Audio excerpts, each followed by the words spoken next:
Le Conseil des ministres approuve la création d'un dispositif national de préparation et réponse aux urgences et catastrophes naturelles.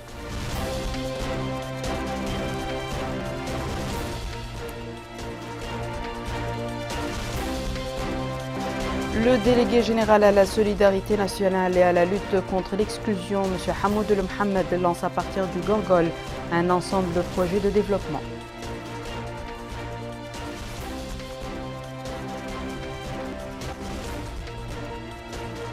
L'instance nationale de lutte contre la traite des personnes et le trafic illicite de migrants organise à Nouadhibou une journée porte ouverte pour faire connaître ses missions, ses activités, ses réalisations et ses perspectives.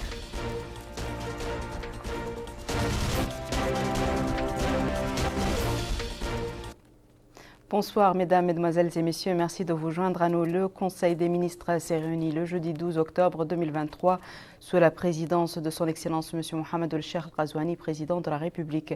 Le Conseil a examiné et approuvé le projet de loi relatif à l'urbanisme et à la construction. La maîtrise des secteurs de l'urbanisme et de la construction requiert la mise en place d'un dispositif législatif et réglementaire adapté et contraignant pour assurer à la fois une gestion rationnelle et prévisionnelle de l'espace urbain et aux ouvrages, une meilleure qualité d'exécution, une fiabilité durable et une sécurité renforcée. S'inscrivant dans cette optique, la loi numéro 2008-07 du 17 mars 2008 portant code de l'urbanisme a été adoptée. Cependant, après 14 ans de sa promulgation, cette loi n'a pas permis d'obtenir les résultats attendus par les pouvoirs publics dans ce domaine. Pour cela, l'actuel projet de loi prend en compte les lacunes observées et les problèmes liés à l'aspect environnemental et au changement climatique. Il offre ainsi la possibilité d'intégrer la digitalisation progressive des services publics, notamment la délivrance du permis de construire, met en place un cadre de concertation et d'implication des structures décentralisées et précise également les mécanismes de contrôle et les sanctions. Le Conseil a également examiné et adopté les projets de décret suivants. Projet de décret portant réaménagement de l'organisation des secours d'urgence et instituant un dispositif national de préparation et réponse aux urgences et catastrophes naturelles. Le présent projet de décret a pour objet le réaménagement de l'organisation des secours d'urgence et l'institution du dispositif national de préparation et réponse aux urgences et catastrophes naturelles. Il vise de manière spécifique fixer les responsabilités entre les acteurs étatiques et les acteurs non étatiques ainsi que les partenaires techniques et financiers, déterminer les organes de coordination ainsi que les outils et instruments de préparation et aux urgences et catastrophes naturelles, établir les procédures et mécanismes d'activation des institutions nationales chargées de la préparation et de la réponse aux urgences et catastrophes naturelles et déterminer les conditions, modalités et procédures de déclaration de l'état de catastrophe.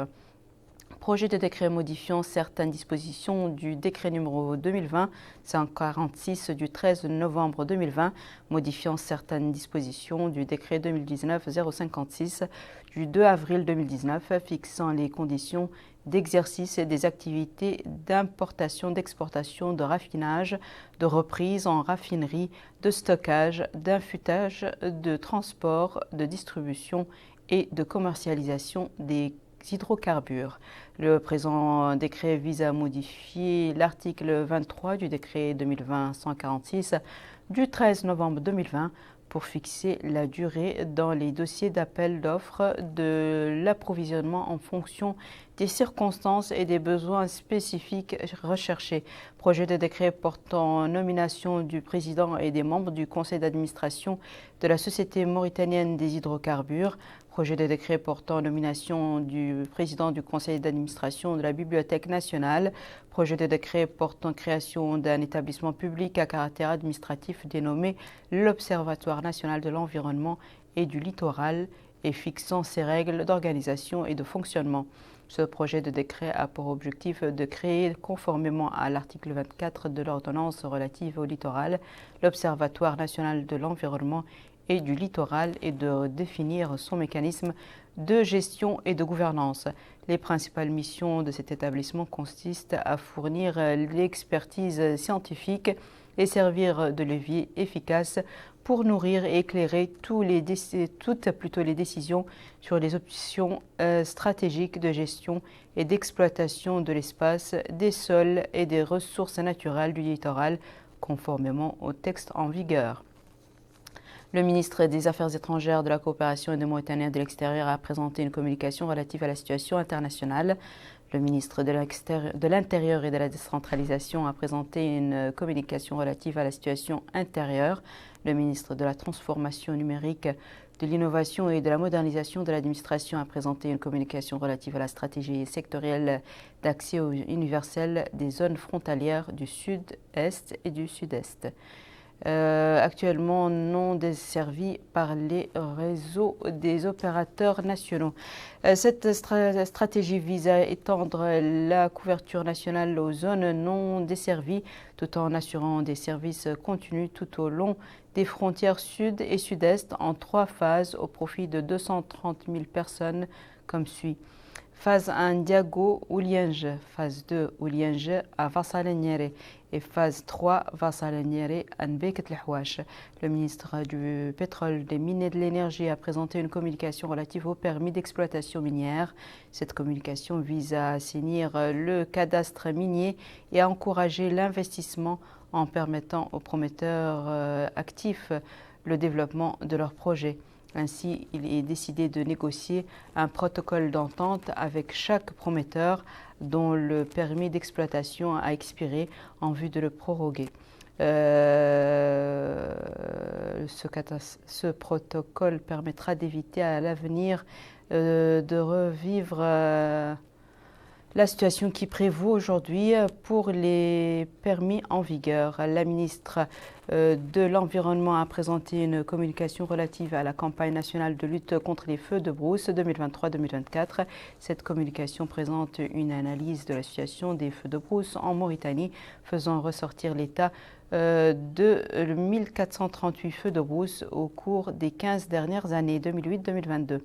Qui ont détruit plus de 25 000 km² de pâturage et le bilan de la campagne de protection des pâturages contre les feux de brousse avec une réduction des superficies brûlées entre 2020 et 2022. Le plan d'action 2022-2023 porte sur un total de 8 250 km, dont 6 200 km d'entretien, 1 050 km d'ouverture et 1 000 km de pare-feu manuel. En plus des activités prévues dans le cadre de cette campagne, en termes de sensibilisation, la réalisation de pare-feux mécaniques, d'outils et de moyens d'intervention, ainsi que de suivi et de reporting. Enfin, le Conseil des ministres a pris la mesure individuelle suivante. Ministère de l'Environnement, cabinet du ministre, inspection interne, inspecteur Saad Naouel Abdelouahab, précédemment chef de service du personnel au parc national du Diaoling.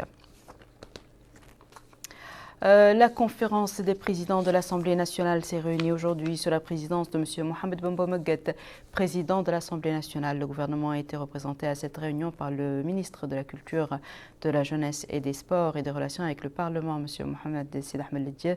Au cours de la réunion, la conférence des présidents a examiné les projets de loi suivants présentés par le gouvernement.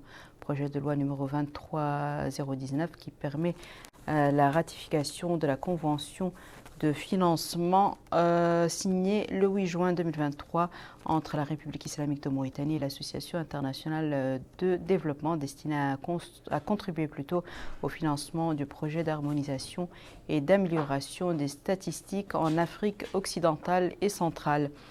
Projet de loi numéro 23020 qui permet la ratification de la convention de financement signée le 20 mars 2023 entre la République islamique de Mauritanie et le Fonds international de développement agricole relative au financement du programme régional conjoint du Sahel pour faire face aux défis du Covid-19, les conflits et le changement climatique en Mauritanie. Projet de loi numéro 23021 qui permet la ratification du traité d'amitié, de bon voisinage et de coopération signé à Madrid le 24 juillet 2028 entre la République islamique de Mauritanie et le Royaume d'Espagne. Projet de loi numéro 23022 autorisant la ratification de la Constitution et de la Convention de l'Union africaine sur les télécommunications, le CAP décembre 1999 est révisé à Harare en juillet 2014. La conférence des présidents a décidé de renvoyer les projets de loi submentionnés aux commissions techniques compétentes pour une étude approfondie. Le délégué général à la solidarité nationale et à la lutte contre l'exclusion, M. Hamoud Mohamed, a supervisé hier à partir de la commune de Soufa, dans la Mourata'a de Mboud, relevant de la wilaya du Gorgol, le lancement d'un ensemble de projets de développement. Il a également supervisé l'inauguration d'une école achevée dans la municipalité de Tikobra et d'une installation d'approvisionnement en eau. C'est un compte-rendu cette fois-ci d'Abdullah Adamaba. Le délégué général à la solidarité nationale et à la lutte contre l'exclusion, Tahazour, a procédé à l'inauguration de certaines infrastructures au niveau de la commune de Souva, relevant de la Mourata de Mbout. Il s'agit notamment de cette école complète en compagnie du Wali de la wilaya du Gorgol, Ahmed Naoul Sidib. Le délégué général à la solidarité nationale et à la lutte contre l'exclusion, Hamouroul Mohamed, a indiqué qu'ils vont aussi lancer dans le cadre de ces projets de développement un programme de construction de 36 puits artésiens qui seront établis dans 5 wilayas du pays. Il a en outre déclaré que Tahazour a investi au niveau de ces régions 12,5 milliards d'ouguiya.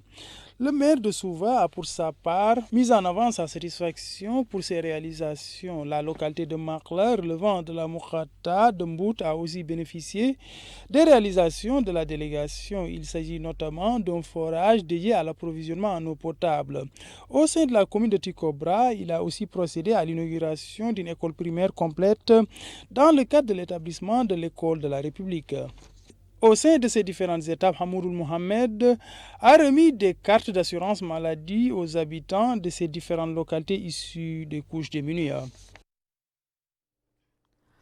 Le secrétaire général du ministère de la Justice, M.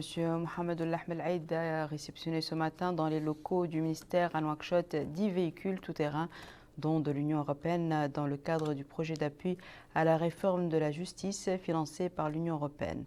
Abdullah Adamaba, toujours. L'Union européenne, dans le cadre du programme d'appui à la réforme du secteur de la justice, a fourni 10 véhicules 4x4 au ministère de la Justice. Ces voitures, dont coût global de 12 600 000 euros, sont dédiées aux différents palais de justice du pays. Le secrétaire général du ministère de la Justice, Ira Ahmed Oulaïd, a exprimé les remerciements du gouvernement à l'endroit de l'Union européenne pour cette aide. Il a en outre affirmé que dans cette optique et toujours dans le cadre de ce programme, le ministre de la Justice a eu à superviser récemment le lancement de la construction des palais de justice de Nouakchott, du tribunal d'Elmina et de Boutelmit. La remise de ces véhicules permettra à la justice d'œuvrer avec encore plus d'efficacité en Mauritanie, en permettant aux juges, aux magistrats, aux différents membres des services du ministère de la Justice d'agir au plus près de la population pour rendre justice partout où il se doit. Au-delà des équipements, évidemment, l'Union européenne reste auprès du ministère de la Justice pour l'accompagner dans les formations, dans l'échange d'expertise et tout autre type de coopération que nous devons établir ensemble. Rappelons que cette cérémonie a eu lieu en présence de certains responsables de ces départements ministériels. Clôture ce matin à Nouakchott des travaux de l'atelier technique organisé par le ministère de l'Agriculture sur le projet d'appui au développement et à l'innovation dans le secteur agricole en Mauritanie, financé par la Banque mondiale. Yad Alifal. Après 3 jours de débats, les participants à cette rencontre ont déposé leurs recommandations. Le secrétaire général du ministère du Développement rural a remercié les participants pour avoir accordé une attention particulière à cette rencontre, qui concerne un secteur vital de l'économie du pays et qui occupe une place particulière dans les priorités du président de la République. Le projet d'appui au développement et à l'innovation du secteur agricole en Mauritanie est un projet pivot du développement de l'agriculture. Il est financé par la Banque mondiale pour développer ce secteur. La stratégie du projet PADISAM a été développée au cours de cette rencontre par les experts qui participent à l'atelier. Extrait. Le PADISAM est un projet financé par la Banque mondiale à une enveloppe de 50 millions de dollars. Il rentre dans la nouvelle politique de l'État mauritanien pour développer l'agriculture et l'innovation en agriculture. Deux particularités dans deux composantes principales. L'une des composantes se rapporte à la culture pluviale, donc à la culture traditionnelle. Le projet va essayer de développer la culture traditionnelle en appuyant les gens, en les organisant, en leur donnant les intrants, mais dans une approche nouvelle appelée approche paysage. C'est-à-dire que les collectivités qui se regroupent autour d'un ouvrage public appelé barrage, nous allons faire ce barrage, organiser ces communautés et faire un plan de développement qui va permettre au projet de prendre les priorités de ce plan de développement et de les exécuter conformément à l'approche qui est adoptée et aux études. Et le reste du programme, nous allons essayer de lui chercher d'autres partenaires pour rentrer avec nous dans l'exécution de ces programmes. Cap sur la wilaya de Dakhlet Nouadhibou et plus précisément la ville de Nouadhibou où l'instance nationale de lutte contre la traite des personnes et le trafic illicite de migrants a organisé une journée porte ouverte pour faire connaître ses missions, ses activités, ses réalisations et ses perspectives. C'est un compte-rendu de Bokar Baylaba. Ces dernières années, la Mauritanie a pris des mesures concrètes pour renforcer le cadre législatif de la lutte contre la traite des personnes et le trafic illicite de migrants et développer de nouvelles institutions pour y faire face. Justement, l'organisation des journées portes ouvertes de présentation de l'instance nationale de lutte contre la traite des êtres humains et le trafic illicite de migrants en est une parfaite illustration. Dans une allocution prononcée à cette occasion, le wali de Dakhlet Nouadhibou, Mahioul Hamed, a souligné l'importance primordiale de la lutte contre la traite des personnes et le trafic illicite de migrants dans le programme électoral du président de la République, M. Mohamed El-Cheikh Al-Ghazouani. Il a appelé tout le monde à œuvrer pour atteindre les objectifs de l'instance et lutter contre les comportements résultant des crimes de traite des êtres humains et le trafic illicite de migrants. Espérant que les participants tireront le plus grand bénéfice de cette journée porte ouverte. À son tour, le président de l'instance nationale de lutte contre la traite des personnes et le trafic illicite de migrants, Cheikh Tourad Abdelmalik, a indiqué que l'objectif de cette journée porte ouverte est de présenter l'instance, ses missions, ses activités, ses réalisations et les perspectives. Il a rappelé que depuis sa création, l'instance s'est employée pour sensibiliser sur tout le territoire national sur l'importance de la lutte contre ces phénomènes. Autre intervention, c'est celle faite par le représentant de l'Organisation internationale pour la migration, Boubacar Seibou, qui a souligné l'importance de cette instance et la disponibilité de l'organisation à accompagner l'instance nationale de lutte contre la traite des personnes et le trafic illicite de migrants dans ses activités. Ensemble, l'instance œuvre à travers ses différents outils pour intensifier les efforts du gouvernement dans la lutte contre ces phénomènes et la mise en œuvre d'un fonds d'aide aux victimes et aux organisations de la société civile travaillant sur le terrain. Par une journée de sensibilisation sur la sécurité routière organisée par le projet Watanouna pour le volontariat sous le thème « La sécurité routière et la responsabilité de tous ». Yedalifal. Ce slogan invite l'implication de ces acteurs dans tous les secteurs de la vie. C'est pour cette raison qu'ils organisent une journée de sensibilisation sur la sécurité routière dans les 3 wilayas de Nouakchott.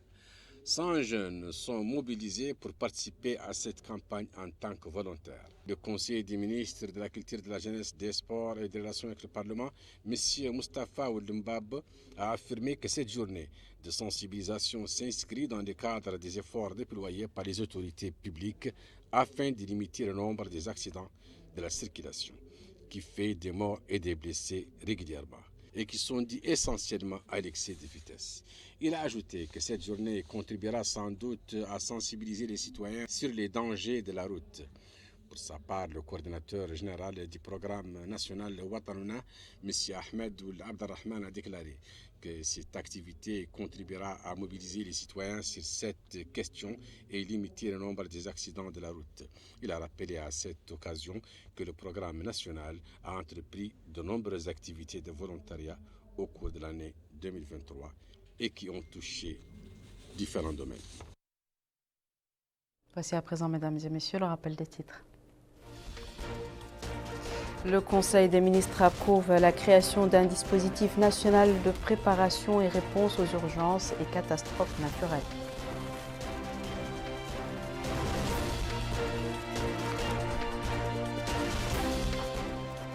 Le délégué général à la solidarité nationale et à la lutte contre l'exclusion, M. Hamoud Mohamed, lance à partir du Gorgol un ensemble de projets de développement.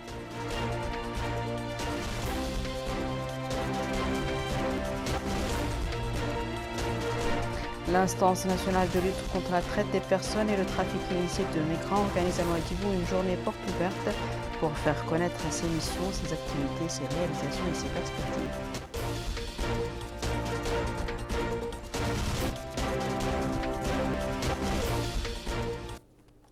C'est la fin de ce journal, mesdames et messieurs. Merci à vous de nous avoir suivis. Merci de votre fidélité et à très bientôt, Inch'Allah.